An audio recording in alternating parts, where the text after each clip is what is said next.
Is your Xbox Series X acting weird or not working right? Don't worry, you're not alone. Today I'm going to show you exactly how to reset your Xbox Series X the right way so that it works like new again.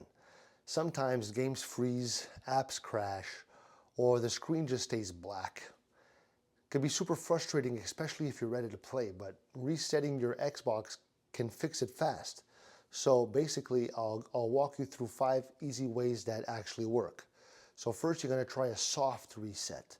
Okay, so just hold the Xbox button on the front of your, hold the Xbox button on the front for a few seconds, and then turn it back on. It's quick, it doesn't erase anything.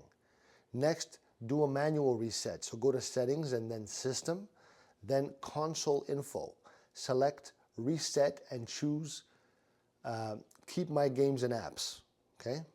This keeps your stuff, but it resets the system. Third, if that doesn't help, try a full factory reset.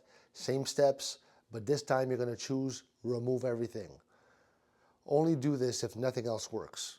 Fourth, use the Xbox Startup Troubleshooter. So hold the eject and pair button, then press power. This opens a secret menu to reset safely. Last thing, check your network connection and settings. Bad Wi-Fi can make your Xbox freeze too. If this video helped you, leave me a like, comment, subscribe. Ciao.